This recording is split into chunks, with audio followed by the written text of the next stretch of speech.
Hey everybody, welcome to Hear Us Out. I'm Patrick. And I'm Paul. And we're going to talk to you about all this crap behind us and the stuff that you people buy and essentially the other half of the movie and TV and entertainment industry. The merch, the collectibles, the inspired paraphernalia. I believe Star Wars has been credited primarily with the idea of creating a whole second industry in, yeah, just merchandise in general.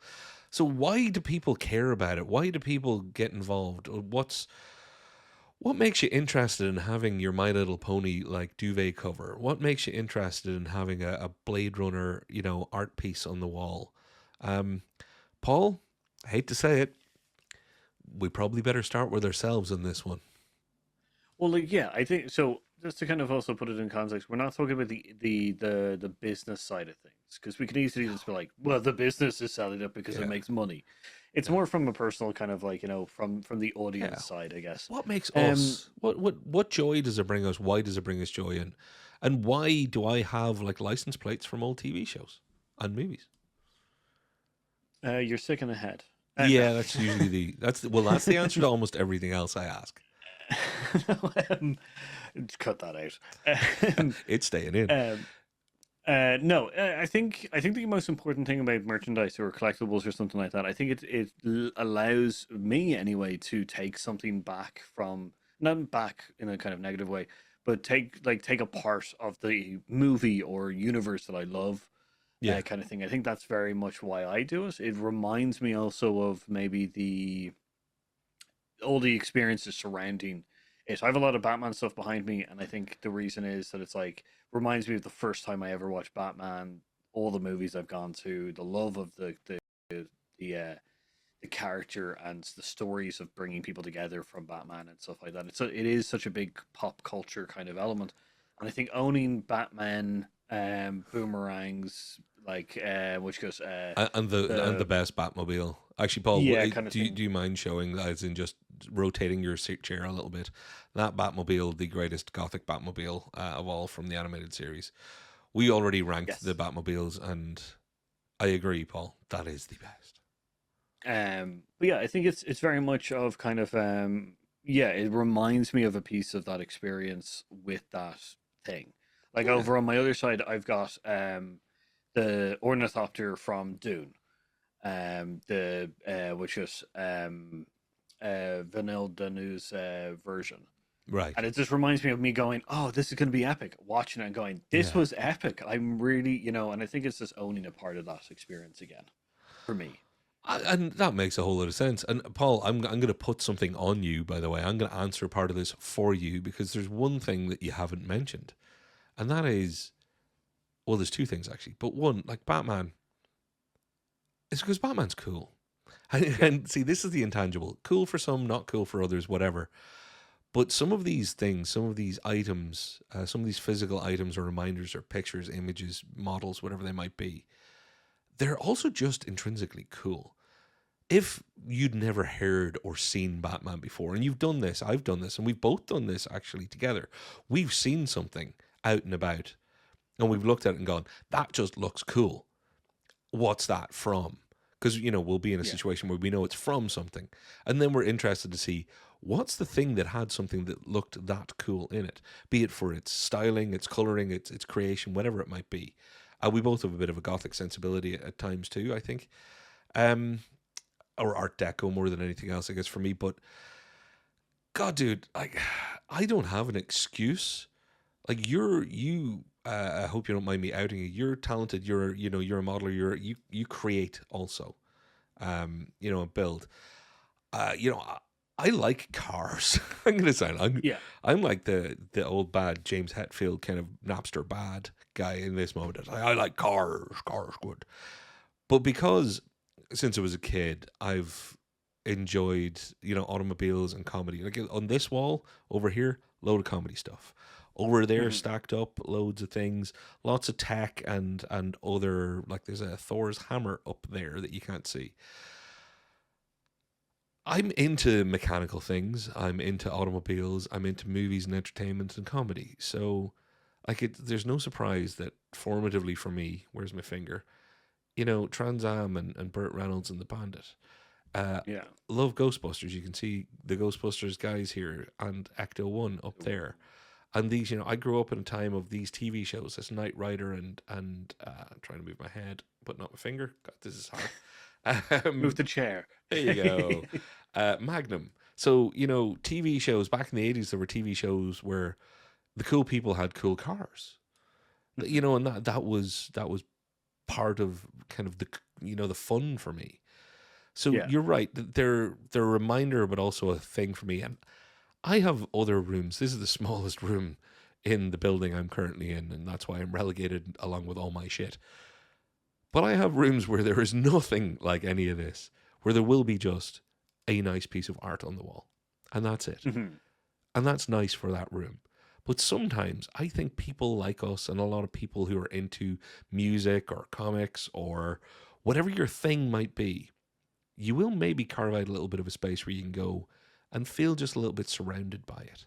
And I can't explain that, but I've seen it so often that it must make sense. I know people who are crazy into soccer, and you'll see it just a corner of a room or a corner of their house where they'll have like jerseys hanging or, Yeah. footballs or signed merch. You like to have just that kind of physical space to go, yeah, this is my thing. Yeah. I think the reason why I may collect it into one location is that it inspires me as well. I think it's like one of those things where it's surrounding. So I like we do a lot of entertainment stuff, but I also like I do D&D stuff as well, Yeah. kind of thing. So but surrounding myself with this kind of like the the shows and TV and movies and cultures that have made me kind of, I guess, who I am. When I'm doing that thing in this room, I think being surrounded by those things is this kind of like a vibe thing, I guess. Yeah. It's like you're surrounded by that stuff and you're doing that thing. So like we're recording this show, I enjoy being able to have behind me, a lot of movie paraphernalia Yeah. and merchandise and stuff. When I'm playing D&D, I like the fact that I have like Gimli's axe and the map of Erebor and stuff like that behind me and Yeah. stuff. It just reminds me of who I am and gets me into that kind of mindset, I guess. So like I guess in two respects, the reason I collected into one area is kind of like a vibe thing. It like it Yeah. sets me off in a good way. The reason I collect them is just owning a piece of that and reminding me of the experience. Well, and to be fair, we've got cameras pointed at ourselves right now, so we can't forget that that's all part of this too. There is a certain amount of projecting out to others. Hey, I'm into this. It's not you can trust me, but it's like I wear, I have a bunch of t-shirts that are so obscurely car nerd that I'll wear a t-shirt. People think, nice pattern on the front of that. They won't have any idea that it's anything to do with motorsport or anything. And then one person will look at my chest and then look up at me and give me that look of, I know. And we'll have that moment on the street. And I'm not wearing it because I'm a fashionable person, because it's the last thing I am. I'm wearing it because I like it. When I put it on and I look at it, I'm like, hey, I like this. And, it doesn't look ugly. That's fine. But when someone clocks it and they give me that look of, I know that that's, Suzuka 1989 that you're talking about there. Something obscure, something that 1 in 10,000 people are going to get. It's a nice moment because you're also projecting to the world, hey, I'm out here into this. And when you hit somebody else or somebody watches this stuff and they, identify, you have it's not a moment of community, but you know what I'm getting at. Recognition or recognizing essentially that like You've got a that fraternity a little bit. connection. Yeah. Yeah. Yeah, it's interesting that you bring because I find it interesting because I think that there is a lot of set pieces or set dressing Mm. kind of thing. Yeah, like I've arranged this nicely because it is behind me every time I record on anything. Um, though the element that is different is it would still be like that, maybe a little bit less dressed up if I didn't have a camera in front of me. And Yeah. that's, I think, a very important element to this stuff is that, like, I know where each of these pieces, I know the story of each of these pieces I got. They Yeah. weren't sent to me. They weren't like, I didn't buy them specifically for the set dressing. I Yeah. know where I got each piece, and you're the same. Yeah. You Yeah. know, you went out and fought, fought. You went out and got those things, Yeah. Yeah. kind of thing. So like, it's an interesting. That's an interesting element that I probably would like to look at. Is kind of like, yeah, the at some point talk about the set dressing of like each of shows and stuff, of the fact that, like, you know, I can point to anything on this shelf and tell you exactly the story of Yeah. how I got it and where I got it. um and like I said, you're the same. And And then, but I'm sure there's people out there, and I'm not pointing fingers, there's no fingers to be pointed at, that they enjoy talking about movies and TVs as much as we do, but the collector side of thing might be not as much of their bag, oh yeah, and yeah, they of may course. just address stuff. So, be an Yeah, yeah. interesting Some conversation. of it is a little bit of a set more Yeah, than reality, and which is funny because I above me here I have I got a nice set of blueprints, blue and obviously a white print, but it's an old motorcycle up here, so one of the earliest, and this is film camera and headphones, because I've always had an interest in what we're doing now, not just the in front of the camera but behind the camera. Uh, and that's not even part of our set, Paul. That's just that falls down because just physical nature. This has to be in shot. But they're up there for me. Like, I come into this room and they're the biggest thing above all of this stuff. And yeah, honestly, Paul, you know what that wall used to be until my cats came along. Like, that was a different space, and there would be very different things on that wall yeah, if my cats didn't keep dismantling everything.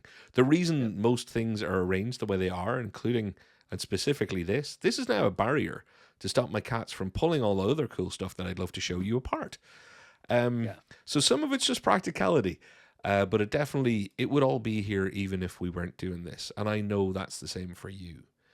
But Mm. can I ask you, Paul, before we wrap up this episode?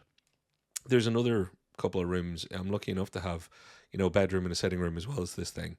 There are other rooms in where I live. I keep some things that are meaningful to me, and they do relate to what we do. Some of it's car related stuff, some of it's comedy related stuff, some of it is this entertainment thing that we share. Yeah. And one of the things you know very well because you were kind enough to give it to me. One of my favorite movies of all time, Aliens. Paul gave me a wonderful, wonderful book that is, it is pride of place in another room. It would never be kept in a room this messy because I like it too much. It's actually where guests can see it. So if someone comes to my house, I take pride in it.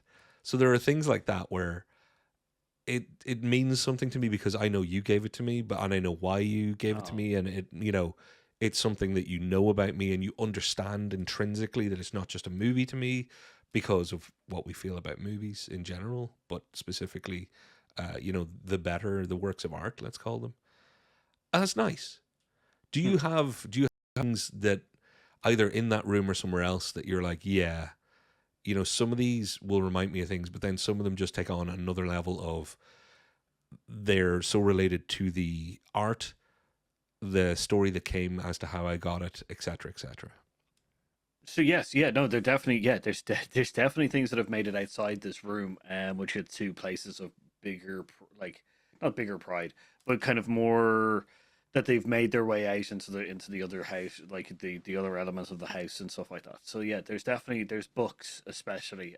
My partner is an animator, so like a lot of our books and stuff like that are art books, and there's ones that we love a lot, which are displayed with great pride. There's actually, I not talking to myself, but there is a mural somewhere close to us, um, that we took. We have a framed photo of it, Oh, hanging up, and it's very particular to both of us because it's a really nice piece, and it's something that it's important to both of us. So like, it's one of those kind of that's things nice. that, like, it's made its way out of kind of our me and my partner's rooms, into the general, like, things. Though I'm lucky to have a partner who is very much into the same exact things, and doesn't mind having those kind of things very much displayed across the house. So like, I am very lucky in that sense. But there are particular books and elements that are very much like, this needs to be seen Yeah, by guests, kind of thing. So yeah, yeah, yeah. definitely It's outside nice. the site. Well, I'd like to throw it out to the lovely viewers. So this was just a bit of a personal one for us. Who knows how many views it'll get, Paul? I don't really care, and I don't think you do either.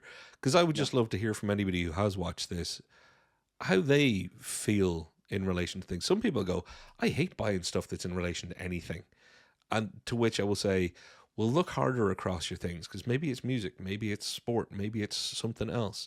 Yeah, Maybe there's something. family is the thing that is your thing that you just love having, artifacts from. It's not a bad thing to actually have little tchotchkes hanging around that mean something to you, even if it's only one fridge magnet in your whole house. Don't be ashamed. Be proud of actually loving or caring something that is seemingly sometimes trivial or frivolous because that's what life's all about sometimes. So let us know what your thing is. Let us know if you think we're just massive children, because I know the internet well enough, Paul. Oh, look at you with your toys. But honestly, big hugs to everybody else out there who's going to be like, yeah, I love it. Or here's my thing. If you want to share pictures directly with us, we have an email address. You can find it in our contacts. We always love to hear and see more from people who watch the show. Yeah, actually, tell us what's your favorite story of a thing that you've bought? Like, Yeah, what's the favorite story of something like that? Because maybe we'll share ours, which is either in the comments, yeah, or maybe we'll make another 5 minute video of just talking about our favorite story of one of our things. So let perfect. us know. All right, everybody. Thanks for sticking with us on this little personal journey. I've been Patrick, I've been Paul. and we've been Here's Out. And we'll see you next time.